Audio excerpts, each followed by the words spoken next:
Guys, if this is your first time, welcome to an Accelerate session. Something that we started at the end of last year was putting in one time a month where I grab someone inside the Gym Hub program that's doing exceptionally well and ask them questions. The other gym owners kind of shared that they enjoy hearing what's happening in terms of marketing. They love hearing what's happening with trainer development and like real practical strategies.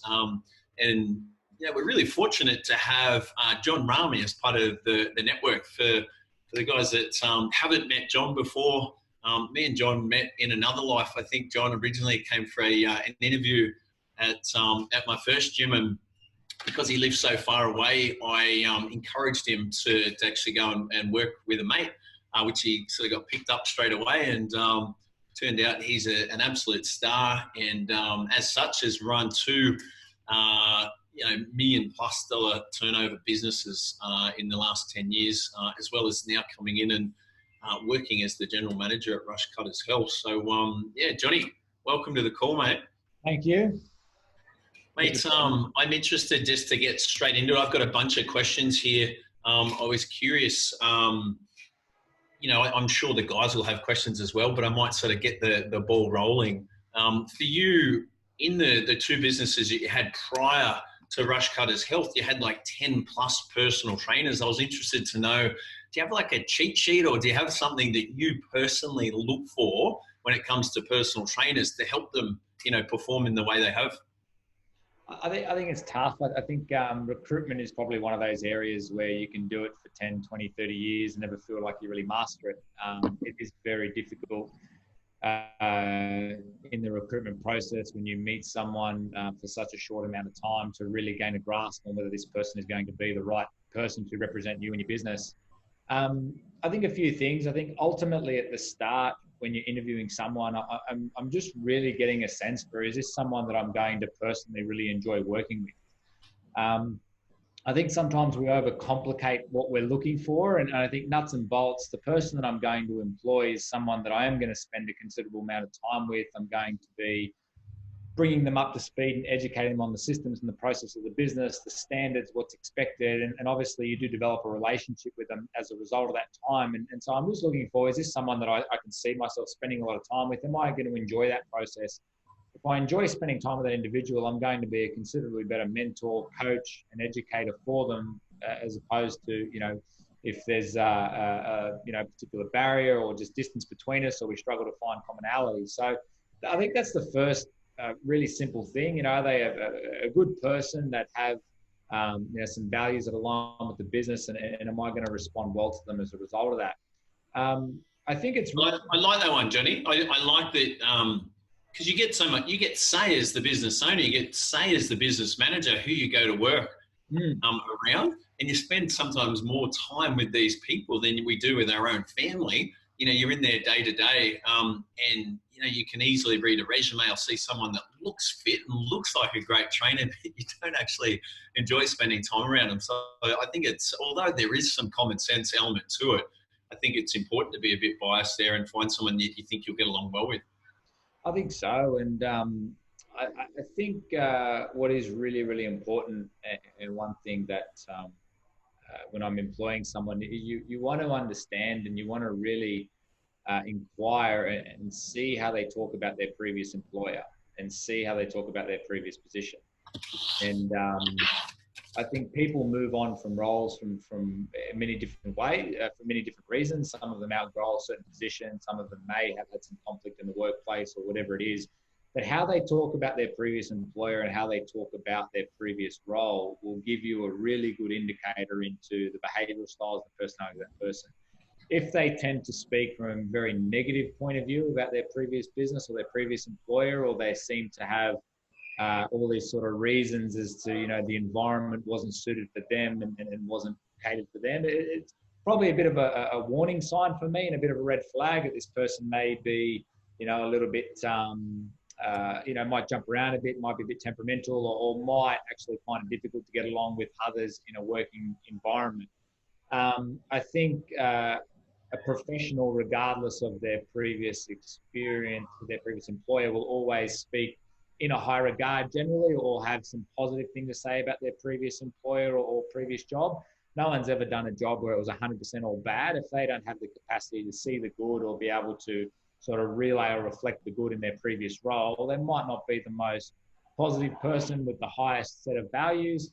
You just need to be aware of that. So I do like to make a lot of inquiry about their previous role, the environment, what they thought of their colleagues, what they thought of their boss, ways that they potentially handled conflict or feedback that they received and things like that. And you can really get a sense for it. And I find if they go into, slagging their previous employer and colleagues, generally for me, I'm not going to really move forward with that person. It's so good. I was looking, I think we've had a whole bunch of Seek applicants because we're advertising at the moment, and there's a couple of them that have actually been working at a current gym for maybe 3 years, and before that they worked somewhere for 2 years. And to me, that's a good sign that they can actually commit to something and stick it out. And the ones that sort of are jumping around and they've had 3 employers in a year, that they've had 5 different gyms they've worked at, I try and ask why. Yeah, tell me a bit about that. And sometimes there's a real reason. They talk highly of their previous boss. Sometimes they say, I've actually moved interstate, and that makes sense to me. At the same time, listening. I love that tip, Johnny. Listening to the way they describe their previous employer. Are they taking some responsibility for the good and the bad, or is it sort of happening to them? Yeah, really good. What else do you look for, John? So someone you can get along well with, you're listening to their sort of language and as they talk about their previous staff and their previous employer. What else? I think it's really important that you convey some of the big sort of cultural components or the key set of values that exist in the business, and you want to understand what their perspective and view is on it. You also want to look for specific examples of where they've perhaps been in an environment like that or behaved inappropriately in an environment like that. So, if we've got a really big culture on training together as a team, team training sessions on Friday, and we hold a very high importance on team meetings on Monday, we want to try and promote an environment where our trainers are getting together, we're communicating openly as a group, we're sharing information, we're sharing knowledge, and we are developing together as a group as opposed to, individually kind of doing our own thing. There's obviously a place for that, but we like to bring them together. So we want to explain that, we want to get that across, and we want to see what their response is to that. We want to see if they've worked in an environment that has had similar values or similar concepts in the past, how they responded, how they performed in that environment. And if they haven't, what is it about that concept that is motivating to them or intriguing to them? There has to be a connection between their core set of values or their most important needs at the moment and what the business has the capacity to deliver. So if this person has left the previous role because it was a small organization and they didn't feel they had the capacity to learn off anyone else or grow or get the relevant mentoring, that's a good sign. We can explain to them the processes that we have, and we can ensure that there is some enthusiasm on their end to be in an environment like that. So I think that's really important that they understand some of the key cultural, requirements or values that the business portrays and has, and are they going to be someone who is going to be enthused by that or not? And if they're not, it's very, very rarely going to work out. It's good. I've heard you sort of interviewing. I sense that you're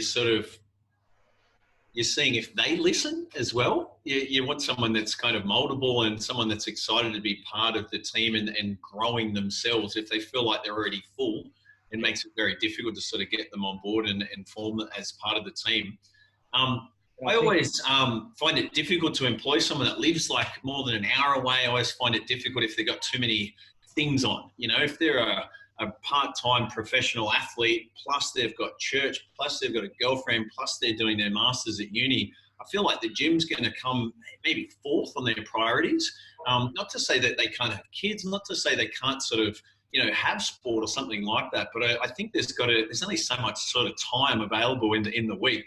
I'm always personally looking for someone that's got capacity to grow. So, if they've only got 12 or 15 hours and they've only done that at their last job, I'm trying to understand why would they potentially, fit in 30 hours or something like that. Yeah. Anything else, Johnny, that sort of jumps out, like specific little things that you might look for? I think it shows a lot if they have any questions that they want to ask you. So good applicants will be prepared, and they will have actually a series of questions that they want answered in the interview because they are genuinely interested in this role. I mean, you're not looking for someone who wants a job. You're looking for someone who wants this job. And if they have questions and they have obviously learned a little bit about the company and the organization, and they particularly want this role for a certain reason because of a particular philosophy that you have or your employment structure, whatever it is, they'll come with some questions. If they don't have good questions to ask you, it's generally a sign that this individual is looking for work anywhere and doesn't particularly have a connection to your business or to your philosophies. You know, they're just wanting a job. So I think it's important that you stop during the interview and you ask them, okay, what questions do you have for me? And they say, and some of the best applicants will literally fire off 5, 6, 7 really good questions. And they'll say things like, what is the process that what is your mentoring process with your staff? What can I expect in the next 4 weeks? How do you onboard clients? What's the training philosophy here? What guidance do you give trainers?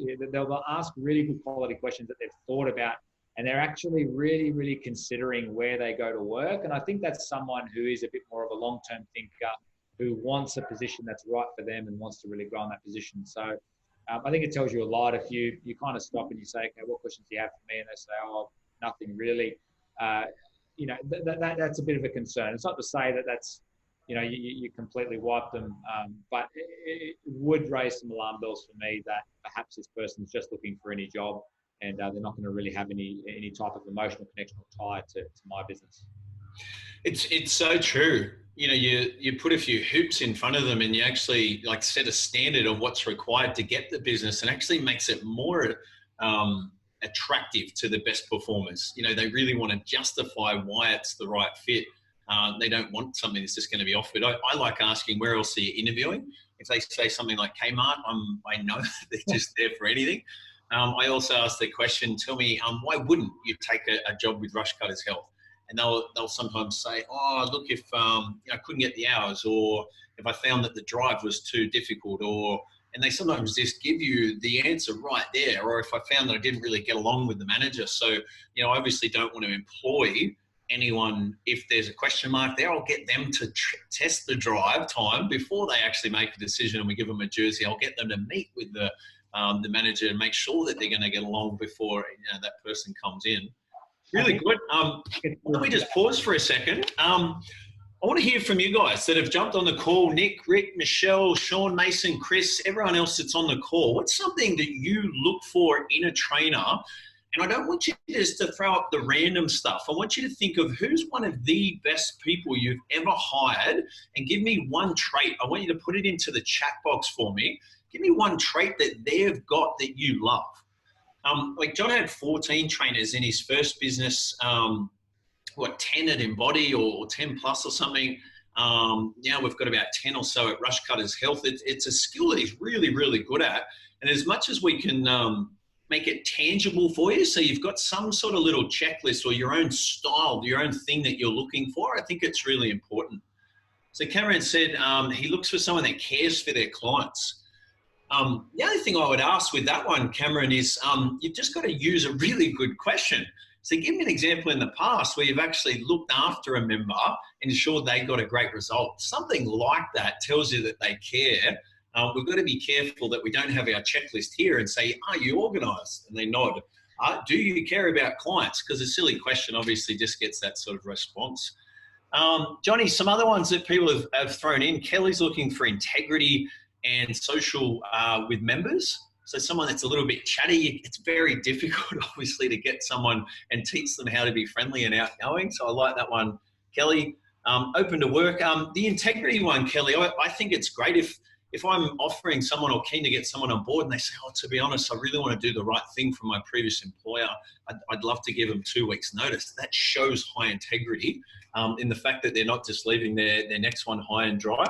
Jono said open to work on building their clientele. So they don't expect to be sort of spoon-fed. I think that's good. Michelle, ability to discipline themselves.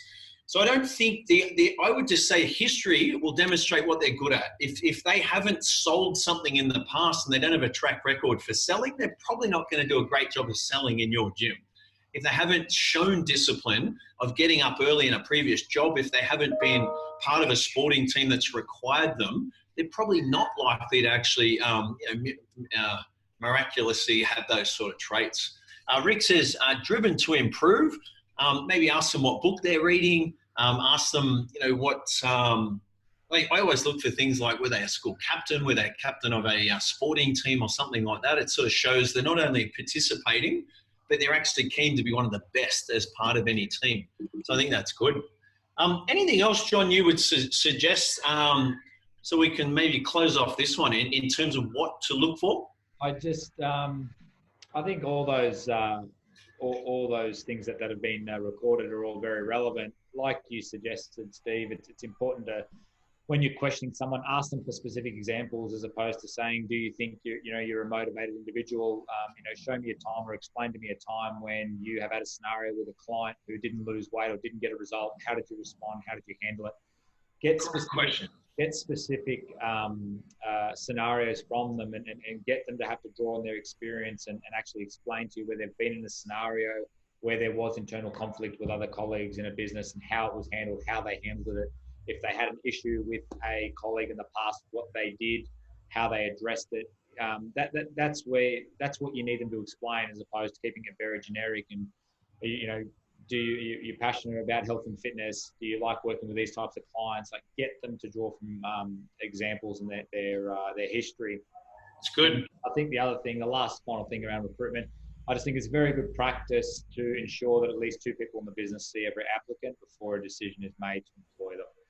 So whether that's yourself and your business partner, yourself and your manager, or a senior person in the organization, or I don't know, your accountant, someone that you trust has a very, very good concept of the vision for the business, what you're trying to achieve, where you want the business to grow, who understands that, understands the culture that you're trying to build, who can weigh in and give you a second opinion on every candidate. I just think it's very good practice. I would generally, very, very rarely in my business sort of career at the moment have I ever employed someone just off the back of a meeting with me. The only time I've done so is I've had a prior history with the person. I've known them for a long time. And because of that, I can confidently move forward without a second opinion. But that's probably the only scenario where I would do that. So, guys, I guess I just want to join the dots. If you haven't worked it out, your ability to actually scale your business up where it's making like a higher turnover than maybe $500,000 a year, and you want to get it up to $1 million, or John's last business, over $2 million of turnover per year, you actually need competent people that know, like, and they trust you and they believe in your vision. Failure to do that, everything sort of falls on your shoulder. You can't go on holidays. You can't actually do more than time sort of allows you to. You'll have someone leave and then you have to sort of dive back in there and take classes. You have someone leave and you have to dive back in there and sort of take all the day-to-day stuff. So the reason we're having this session and the reason I went in and asked that question right at the start is I feel like, outside of marketing and sales, one of the biggest sort of areas that's missing inside a fitness business is a team. There's a really good, competent, hardworking owner, and then there's just a couple of other people that are involved. But we're not actually picking people that we know are going to be rock stars. We're picking people that are obedient. And there's a real difference. You want someone that you can hand the keys to and say, I'll be back on Monday, and you know that they're going to treat it and they're going to give it 100% of themselves to actually be doing it. Johnny, let me flip it for a second. What's an absolute no? What's a red flag? So you're listening to what they're spoken about, and I've written down a list of like great questions that you've asked. And I think if the guys can sort of take away anything, they actually need a real clear list of what they want, and they need better questions. That's obviously going to help them to sift through all the people applying. What's a red flag for you? The big one I mentioned sort of earlier at the start is you need to understand their relationship with their previous employer and their previous work colleagues. So how they speak about their last job and the reason they give you for why they're moving on, I think tells you a lot about the individual. Yeah. If they come from a very negative view of their previous employer and previous colleagues, if they play a real sort of victim role in that scenario, Yep. that's not the kind of person that I generally want. I want someone who has the integrity to speak of at least positive things they had in their previous environment and be moving on because they have a desire to grow or they have a desire for a different experience. And that's okay. People do move jobs, and it doesn't mean that they're bad people or they're not going to be good employees. Sometimes people can get very stagnant in a role, they can get bored, and they do have a desire for greater experience and greater learning. That's fine. If you feel your organization can provide that, then that person could be very good for your business. But you need to be sure that your organization can provide that for them. If it can't, that person is probably going to get very bored and stagnant quickly in your business and then be looking for another role very, very quickly. So, look, I think that's a big thing. There's other real obvious things. How they present in an interview, physically, what they dress like, really, really matters to me. I mean, I had a gentleman come to an interview with shorts and thongs, and he actually interviewed reasonably well, but there's no way that I could move forward with him. That just shows me the level of understanding they have around customer service. If they do not take the time to present themselves well, they are not going to understand the importance and significance of customer service and why we need to behave a certain way with clients, why we need to speak a certain way and present ourselves a certain way. So how they present themselves in an interview to me is incredibly important. It doesn't mean they have to be in a suit and tie, but they should look very presentable, and the language they use really matters as well. If they start using colorful language at any point in time, it's a really, really bad sign for me as well. Again, their ability to understand the importance of customer service, they're probably not going to get it if that's how they're willing to present and be, represent themselves in a first interview with a potential employer. So little things like that, I think you can always pick up. The more you can move the interview into a casual setting, the more you're going to learn about them. I remember a gentleman, a friend of mine who's been in business for about 20, 30 years, and every time he would finish an interview, he would always get up and walk the individual to the car. And he said as soon as he did that, he got to the office and he walked in the car and he started to have a chat. He said they would all of a sudden get out of interview mode, and I would start to get the real them because it's Drop the barrier. Scenario. And I think that's it's whether it's that specifically what you do, but you're just trying to remove them from the interview mindset mentality and actually understand who they are. So he would stand up and walk into the car, and along the way, he would just ask them some personal questions. What are you doing for the rest of the day? Tell me about your kids. Tell me about and he would actually start to, this person would start to behave and talk like they would. And often it was very different from the person that was sitting in the interview room literally 30 seconds earlier. So that's what you're trying to really understand is who is this person really? And you've got to look for any sort of indicator, the way they present, the way they dress, the words they use, the way they articulate themselves, all gives you a window into this person. It's good, Johnny. I think just for the guys tuning in today, other things I'd add to that, I'm interested to know if they've got any long holidays planned. I always ask, what do you like to do outside of here? Are you saving for a holiday? I want to make sure they're saving for something. If they're just sort of spoon-fed from mum and dad and they live at home and there's no reason to get out of bed at 5 a.m., there's a point where they stop feeling like doing it. So I think they need to be saving for a holiday or a car or paying off their uni debt or paying rent or something. There has to be some sort of financial pain.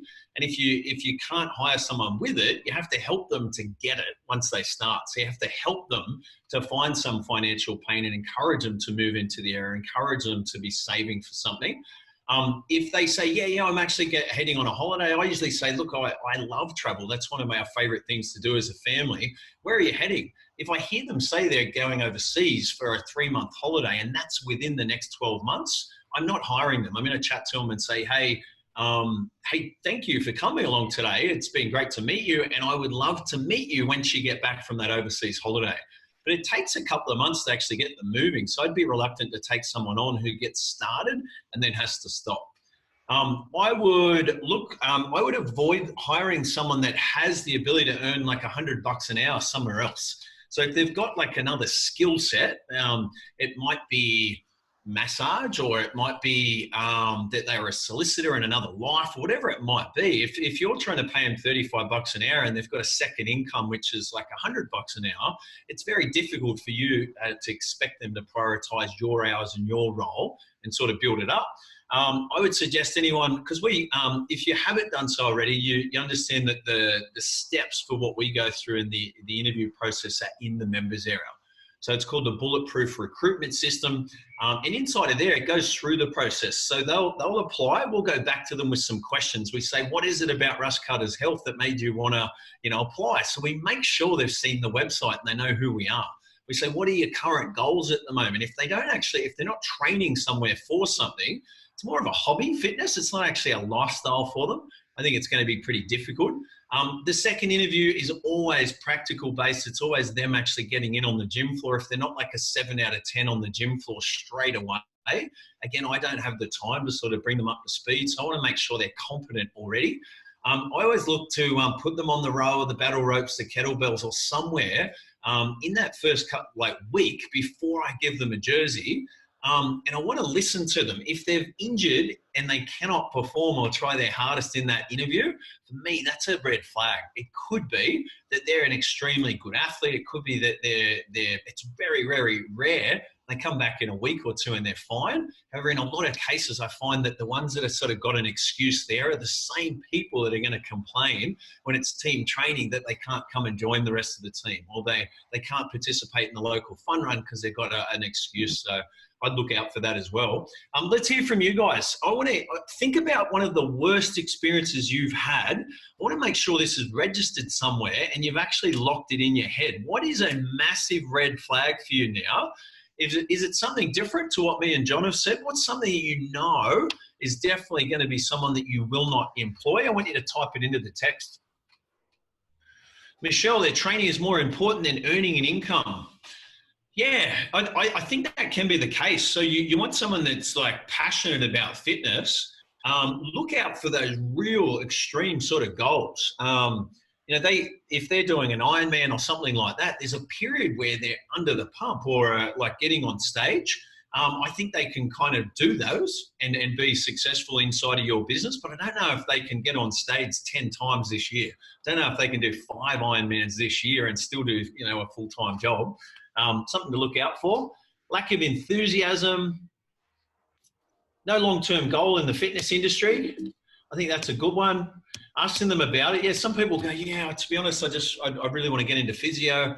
So I've applied there. I'm waiting to hear back. So they've basically said, I'm just coming to you to fill in the next couple of months. Hopefully I'll get into the uni course that I want. I think this is good. All right, very good. Jono said personal presentation. I think that's big, same as John. We had a lovely girl named Michelle come in at Monavale for a job, and she was late. And actually, we started her, and in the first week, she was late twice. It was like 10 minutes or something like that. She had a real big excuse and something. I thought, look, I'll give her the benefit of the doubt. Everyone has a drama. And then she was late again, like 3 days later, and I sacked her on the spot. And the rest of the team went, oh, shit, he's serious. Like this punctuality thing is important. This person actually left, went and became a trainer and a manager for a local studio of a one that my friend owns. And I spoke to her again afterwards. I've trained at the gym she's at. Said, honestly, that was the kick up the arse I needed. If I don't get that, I would have thought it was probably acceptable to do. I never get that job as a manager. And she said, when I was hiring staff, I used to tell them that story. The first one I actually went for, I couldn't get because I was sacked in the first week for being late. So, I think that's an important one. Kelly, we're often asked what their relationship is like with their family, if they've fallen out with most of their family along the lines. Yeah, I think that's good. Too many outside commitments. Good. All right. Let's keep going, Johnny. I've got a couple more questions for you, and then we're going to go to the group. So let's talk about, I've got a heap of them here. Most of the leads we're getting inside our businesses, today for Rush Cutters Health or for, anyone else that's inside the Gym Hub program are going to be online leads. And the weakness is when we start calling them shit leads and we go, oh yeah, well that's Facebook. Oh yeah, that's website inquiry. But in your experience, you get a huge amount of these guys to come through and chat in person. You get a huge amount of them actually buying. What tips can you suggest to the guys in how to actually get more people to actually take that next step rather than perhaps just blaming the quality of the lead? What do you got? I think the obvious one is obviously the speed in which you respond to the inquiry. And I always call, even if they request, a preference to be emailed or whatever, I always call. I think having that communication, that conversation is so much more powerful than sending an email back or even an SMS. Perhaps we will follow up with those strategies. If we're calling a couple of times, we're not getting through, we're not getting a response, then we might send a text or we might send an email. That person may have a particular job which doesn't lend itself to them being able to answer the phone very frequently or something like that. So I think obviously the obvious ones are speed of the response and always calling. You have to provide a reason for them to come in. So, I always like to start the conversation when I deal with inquiry and say, look, it's important to me. Obviously, you've inquired, you're thinking about changing your health and fitness state. It's important to me that we meet your expectations and we get the outcome that you're looking for. So what is that? And they'll often say something along the lines of, I just want to get a little bit fitter, or I want to get stronger, or whatever it is. This is the outcome I'm looking for. Okay, it's really important that obviously we give you a process to get there. The first step in that process is I'm going to get you to come in. We're going to go through A, B, and C. And A, B, and C is we're going to sit down, we're going to discuss it in more depth. We're going to get a really clear view of where you are physically right now so that we can program effectively for you. And that's how the process that we're going to run through to get you to that outcome. When are you available for that? So it's not so much calling them to say, hey, can I book you in to come in for a chat, or can I book you in to see the studio? It's really leading from what they've said. And if they've given you an outcome and they've given you something that they want to achieve, and your business is genuinely set up to cater for that, you just now have to put them in the process. They're basically giving you permission and saying, this is what I want. And you're saying, okay, we want to meet that expectation. We want to cater for you for that. Here's how we get that process. And I very rarely find that when you start a call with that intention and you're actually inquiring to them and you make it very clear that you want to meet their expectations and the outcome they're looking for matters to you, and you ask them what that is, and then you give them the process that you recommend to get that outcome, they will generally then follow the process. People like to feel part of a process. They like to feel there's a plan. And I think that's what you can give them on the phone very quickly by really understanding in the first minute of that call what that person is looking for, and not really requesting or asking, but being very assertive in the sense that, okay, that's what you want. We have a process for that. And the first step in that process is to get you to come in to do A, B, C. When is it that you're available for that? Is it a before and after work hours thing, or during the day that you can come in? And people will generally just, they'll follow that process. It's good. For me, getting an inquiry to then book them in the consultation very rarely is longer than a 5-minute conversation on the call. It doesn't need to be. We don't need to understand everything about them on the call. We want to ensure that, yes, they are qualified. We might ask simple questions. How did you hear about us? Are you local? But really all I'm trying to understand is, what is your expectation and outcome? This is the process we have. Let's bring you into that process. And away we go from there. So, yeah, I just feel it's best done over the phone, and it's best done with a quick response. And usually people who are quite ready to make a change will want to be a part of that process. It's good, mate. I think most of the information that gym owners used to provide is now online. Opening hours, costs for programs, a lot of that's sort of available to them. If they're actually chatting to you or inquiring beyond that, it's because it's about something else. They often lead and say, oh, can you tell me how much your programs and stuff are? And you go, sure, I can. You might give them, we did the phone inquiry training only recently where we said, We've got group training and gym access from $49 a week, all the way up to personal training that starts at $129. Tell me, does one of those fit within your budget? And they say yes. At that point, you've got to ask why. So why is it you're actually interested in group training and being part of Rush Cutters Health? And it's that answer that then leads into them being invited into the studio. I think we make that mistake. You said it before. We're not inviting them to an appointment. We're not asking them to look at the equipment. It's the same in every gym. No one's stopping their busy lifestyle to come and have a look at your concept too, Rower, because they've seen it. They don't care. What they're interested in is, how come I can't lose that last 5 kilos? How come I always get lower back pain when I'm doing deadlifts? There's something I'm doing wrong. Whereas John's actually presenting a solution. Come in and meet, and I will go through and show you how to actually achieve what you're missing. When we do that, that's an appointment that they're not going to miss.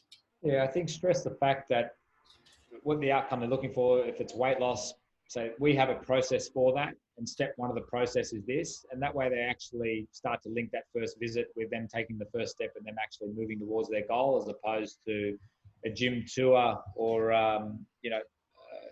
come in and I'll show you around, which doesn't really have any sort of immediate kind of transfer over to them achieving their results. So people want to know there's a process. They want to feel a part of a process. Make that really clear that you have one. And all you're trying to translate to them is that the first step in that process is this. Let's now take that first step, because that should be the only real conversation that is need to be had. They've given you an outcome. You've said there's a process. Now let's take the first step and we'll go from there. So, it's good, John. How I usually approach it, Steve. So, guys, just to recap, if they're online and you can't get them on the phone, you haven't found out their why.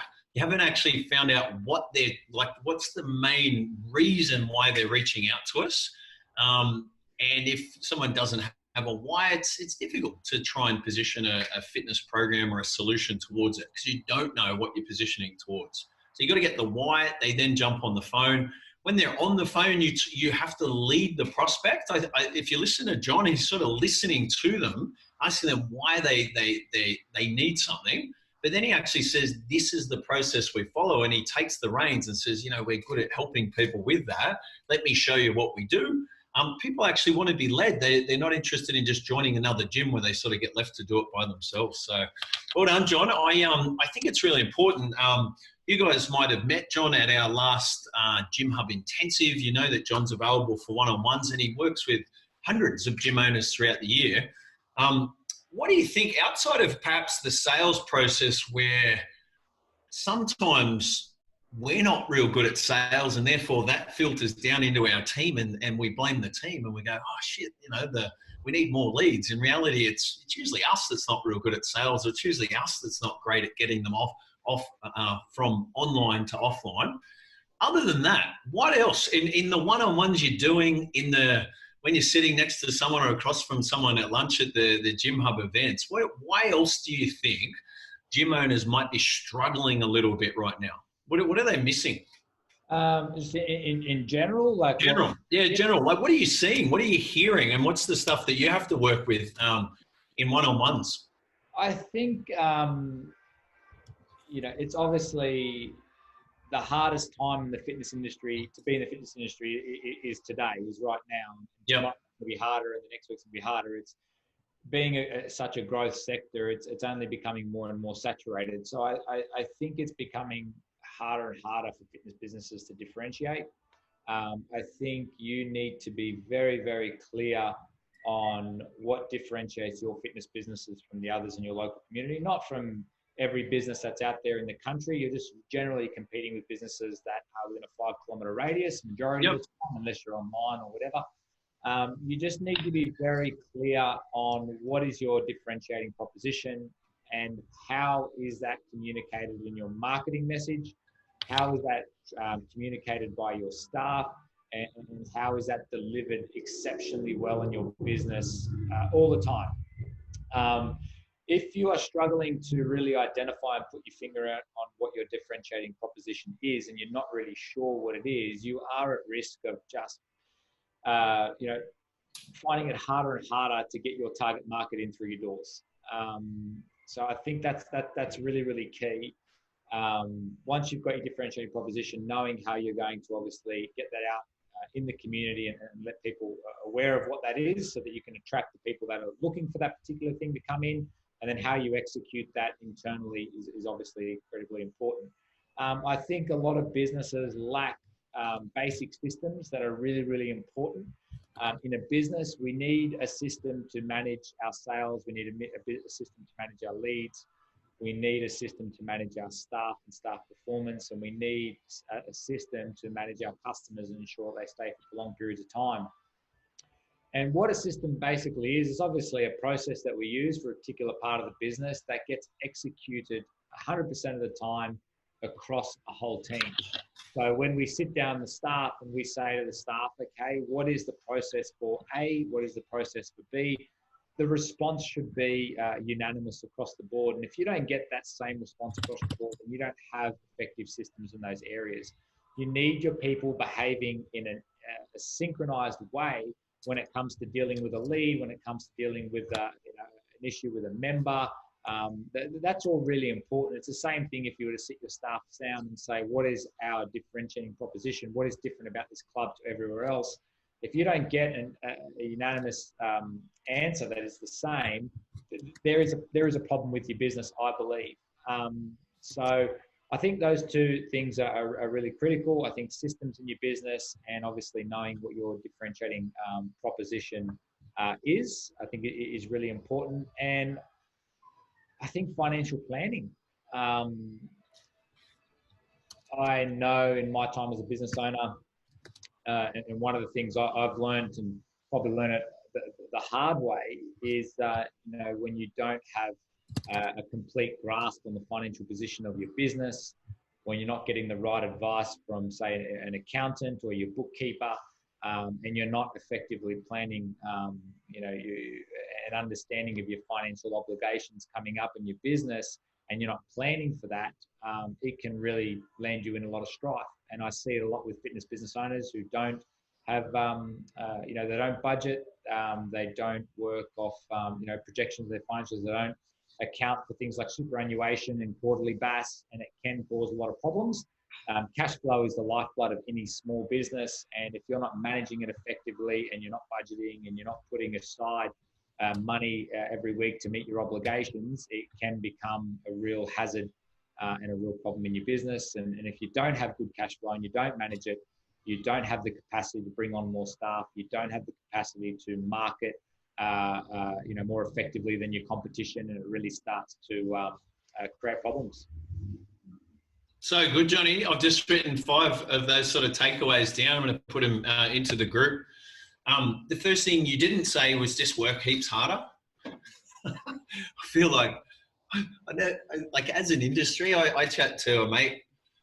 I won't mention his industry, but they don't do a lot. Let's be honest. Chat to a gym owner or a fitness industry person, there's usually a pretty good work ethic. They're usually doing a lot of personal development. They're usually doing their own fitness goals and things like that. So I don't think it's usually a lack of effort, but there's a couple of really important messages that you sort of shared there. I've just summarized. So number one, before even marketing, is like that brand message must differentiate. And I wonder if for a few of the guys, if perhaps going back to step one and thinking about, what are 3 things that actually make us unique and different to those other fitness facilities in our local area. Number 2 is, once you get that message, you're trying to drive traffic so people hear that message consistently. So traffic's, ads on Facebook, it's Google AdWords, it's using video, but it's essentially, it's having a real professional website. It's getting people to actually come and hear what that brand's all about. Number 3, high service. So I'd say high service. If you listen to John's tips around sales, it's call them fast, ask great questions, listen. Don't just offer them a membership, but offer them a solution. The summary title for that is actually deliver a real high service when people come in. That's a differentiating quality in terms of sales. Number 4, add systems for quality control. So putting in place a process for recruitment, put in place a process for onboarding new members so they get to meet new staff, and they get to come along to socials and things like that. And the last one there, financial tracking and planning equals cash flow management. It's really easy to go 3 months where you've got your head buried in the sand. You feel like you're working hard, but unfortunately you've just run your business into a debt, and you may not recover from it. So I think it's important, if you don't already have a bookkeeper, I think we pay about $27 an hour for a bookkeeper, which I'm happy to share if you want to use the same one. But there's no reason why you shouldn't be able to pull on an accurate, up-to-date P&L right now and have a grasp of where your business is at. If you're not looking at it monthly, if you're not aware of what wages cost you, what your marketing budget and that is, that's where you're sort of coming into a fair bit of risk there. So yeah, I hope that's useful, guys. I've just typed those 5 into the text just to sort of summarize some of the gold there. I just wanted to point out the fact that it wasn't about digging deeper, working harder, all that type of stuff, but instead it's sort of understanding where to spend your focus and your time. I think is really important. Really good. Any questions for John? Let's pause for a second. If you have a question, let me know. Shine, I'll get you to put your the microphone on for anyone. If you type yes into the chat box, we'll know you've got a question. We'll do them in order. The question could relate back to recruitment and the process John shared around what he looks for and what's a red flag and people that he tries to avoid. It might relate to getting people from online through the sales process, or thirdly, just some of those common issues that he's working with gym owners around helping them to actually grow their business. If you have a question, type it in for me now. Michelle, what's your question? Okay, so you've got a passionate, caring, a fantastic trainer, and then their circumstances change and they're not driven as much to grow their business. So they're happy with the book they've got. So what do you do then, John, to keep them motivated? So their circumstances have changed. Fantastic trainers previously and grown their book, and then now it's starting to drop off because they no longer want that same income they had before. Yeah. Great question. You said, what can we do to keep them happy? It sounds like... Well, they're happy, but I want them to be growing the business. Yeah. Yeah. So with every individual, obviously they'll have the needs at the time that they want to meet. And obviously when this person started, they had a different order of needs that they wanted to meet. And they originally started wanting to grow, wanting to develop higher hours, and I'm assuming invest in your business. Perhaps they had a need to, had more financial pain, or they had a financial incentive or something that was driving that behavior. Yes. And for whatever reason now that has changed. And now they may have a higher need to create leverage or to spend more time with family or friends or whatever. Uni or, yep. Whatever it is that's changed the order of the needs, and as a result, the action or the behavior is followed. And the behavior in this scenario as a result of that change is that they're now doing less work.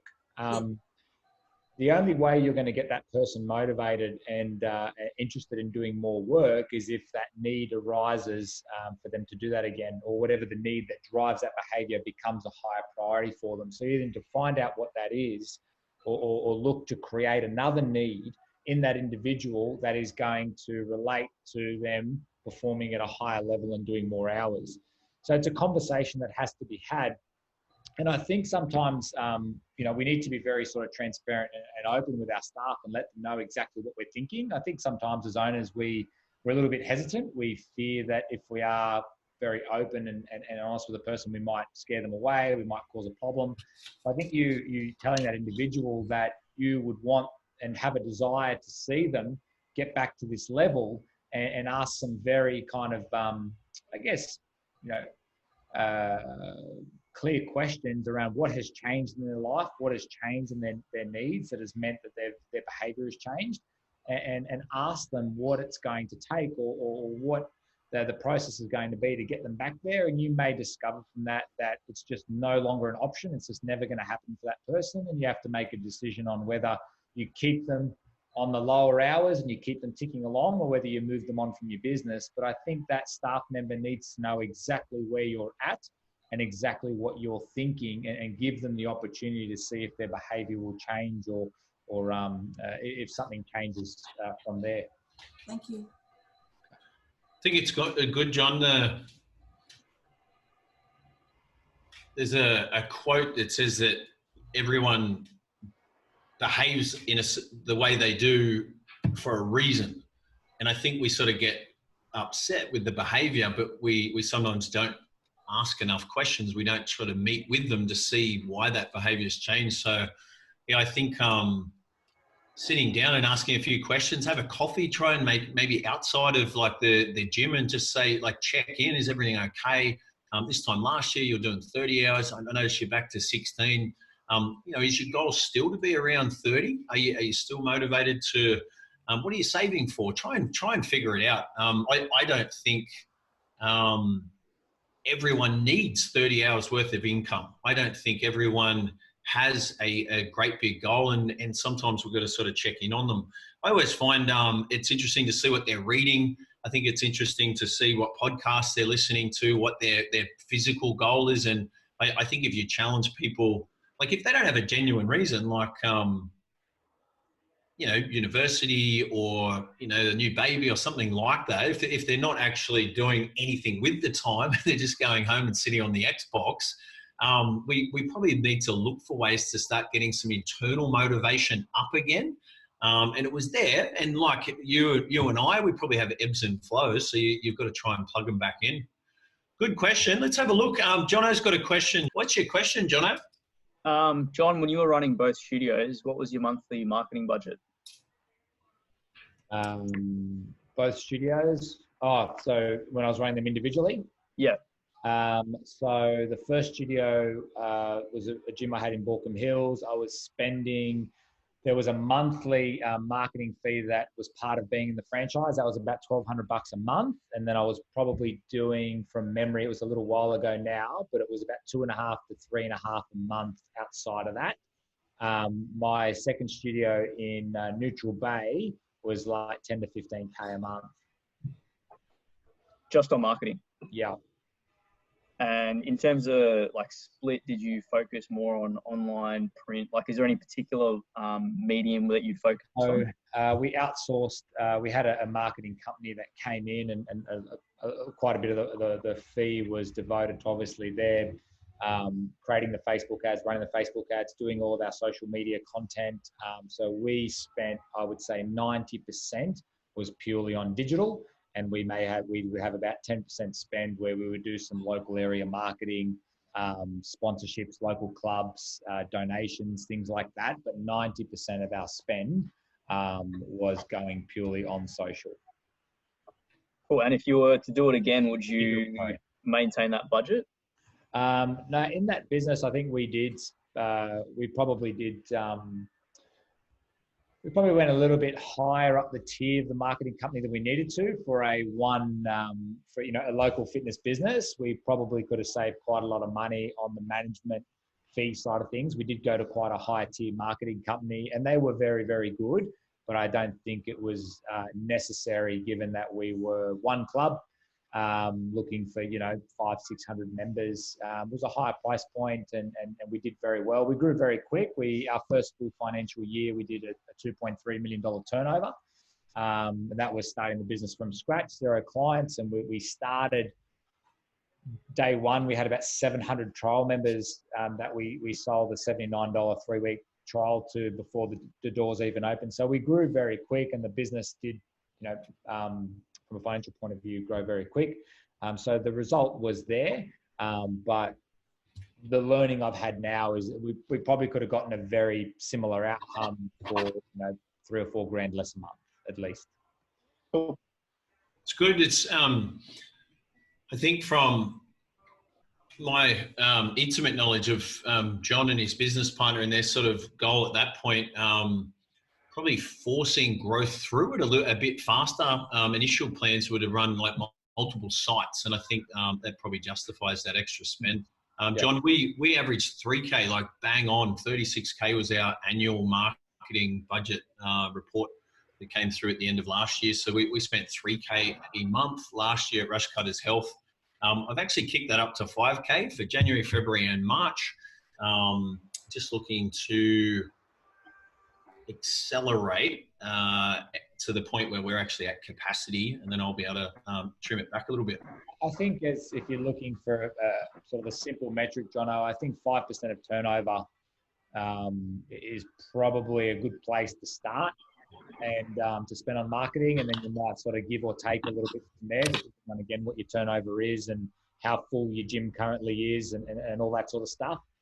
You've got a pretty established business there, Jono. I would, if you're not sure where to start, I would probably start with an equation of about 5% of turnover. 100 grand a month, turnover, 5 grand, you know, so just as a bit of a rule of thumb, and go off that is a principle that I've applied over the years, and it's also a principle that I've had shared with me with many people that I know that have been in business for quite some time and run very successful businesses.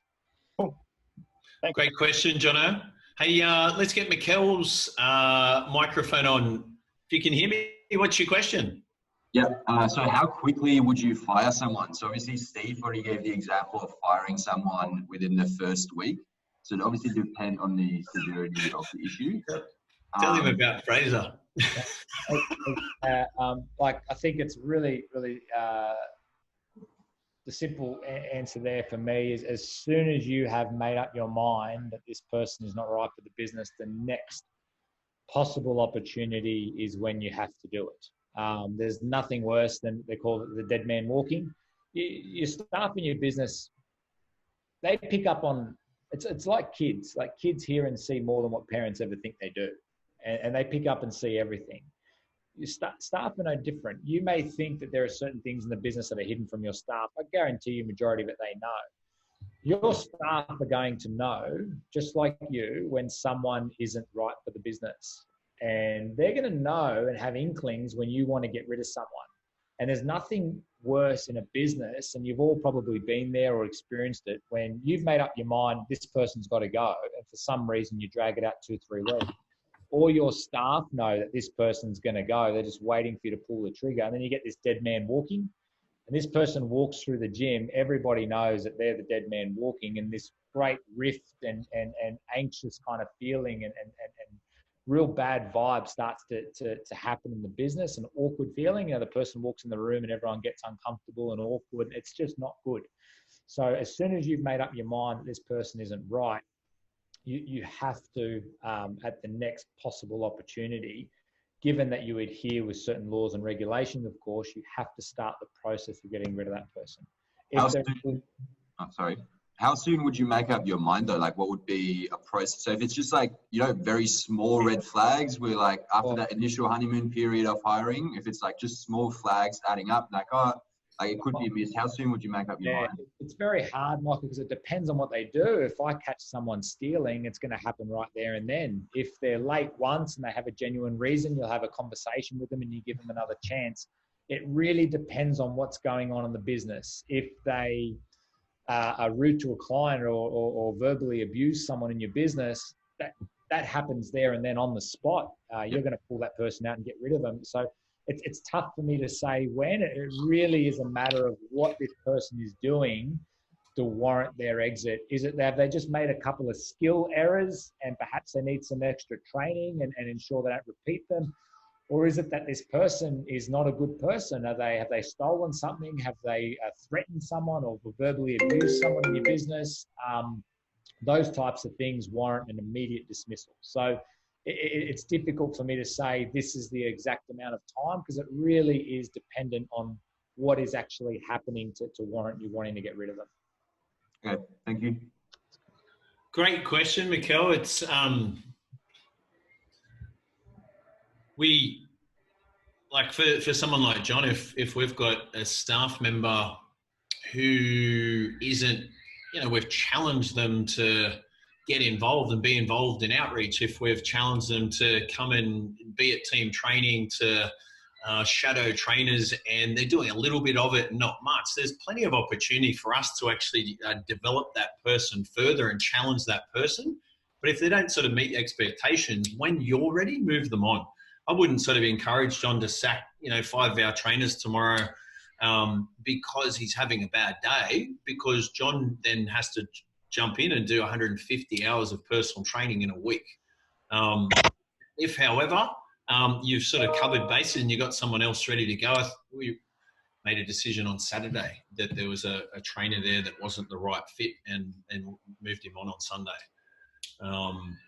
However, we also had, covered our bases there, and we've given him more than enough opportunities. I think the first thing I'd suggest, Mikkel, is put the mirror up to your face yourself. How clearly have you actually documented the non-negotiables? Do they know exactly what time they need to be there? Do they know exactly what they need to be wearing? Is there like a weekly report or something that they're required to give back to you and update?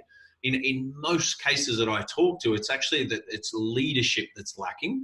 I don't actually reckon there's lots of bad kids. I reckon there's lots of shit parents, if I'm honest. And I think that if we can look at ourselves first, that's what enables John the ability with certainty to sack someone on very short notice if he needs to, because he's given them every opportunity. He's made it 100% clear. He gives them the benefit of the doubt and says, hey, can I support you more? Is there more training we need to give you? But ultimately, if they're not sort of meeting expectations there, there's a problem. They don't align, and they're better off to go. Very cool. Last question I've got for you, Johnny, before you go, because I know you've got to. You're in at the gym today in one of the consult rooms by the look of it. John, you mentioned that at Embody, there's $2 million plus in turnover in the first 12 months. There's a trial. It's 3 weeks. It's $79 to do it. What were they getting as part of that 3-week trial for $79? They were getting the ability to do classes every day, 7 days a week, and they were getting a personal training session every single week in those 3 weeks. One session? One session. 30 minutes, 1 hour? 40 minutes, I think it was. 40 minutes okay. Sessions. So someone comes in day one, would they go straight into classes? Would they meet with someone? What did your sales funnel look like? We wanted to place emphasis and priority on the personal training and obviously build the importance of personal training. We would market primarily as a group class business because we did yoga and reformer Pilates and aerial yoga and these very kind of desirable, a very desirable offering for the area, which had the capacity to bring a large volume of people through. Well, we wouldn't let people train until they'd sat down and seen a trainer first. So that trainer would provide a very thorough induction, do some testing and get an idea of where they're at and run through, questions and ask them about their goals, get specific, find out what's worked and hasn't worked. And then from there, that trainer would manage that client's plan over the next 3 weeks and assume the role of trainer immediately, text them, book them in for classes, get their sessions in, and we found that was a much easier process at the end for people to say, wow, having that trainer for the next 3 weeks, the accountability helped. And then we had a very simple process. It was use group classes to attract people and then show them the value of PT, and we could upsell a PT group class membership as opposed to a group class membership. So sort of marketing a little bit, giving them what they want, and then when they came in, making sure we gave them what they need. So they would always have to see a trainer. That was always the first point of contact. How much was a group training membership per week? It was like $79 to $89 a week, depending on term. And PT, I think, was $99 to $109 for a session in range, again, depending on contract and things like that. When you parted ways with your business partner on it, how many gym group training clients did you have paying $79? So we were sitting on, it was around 600 members a week.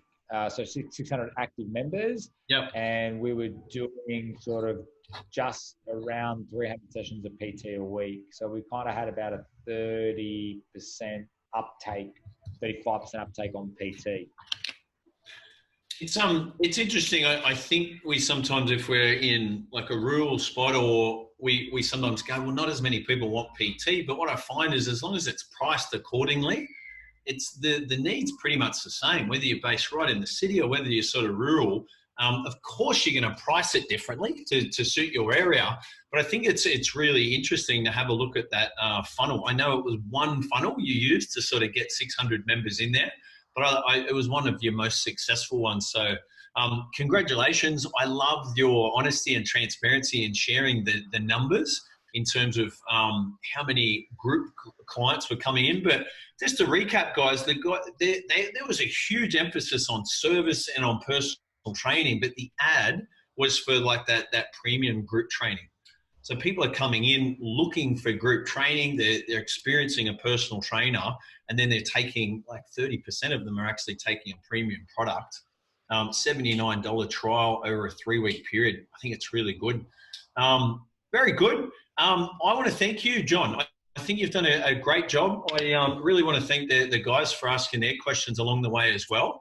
I'm going to make sure this recording gets into the members area, but I just want to sort of remind you to not only check out this one, but to check out some of the other Accelerate sessions we have. I want to remind you that John's part of the Gym Hub team, so he's available. He does a guest seminar at our live events. He always is available on Thursdays for one-on-ones if you want help with recruitment, if you want help knowing whether your trainer's on the right track or what action to take with the manager, if you want help in how to create a team. I think, what have we got, about 10 or so in the team at Rush Cutters at the moment. If you want to see how to sort of build to it, maybe a 10 PT sort of team, I encourage you to book in with John or myself for one-on-ones. Both John and myself have availability next week. Hopefully you can take some ideas and some experience from what John shared today, and then that has a specific questions on what you can implement. But yeah, really, really useful.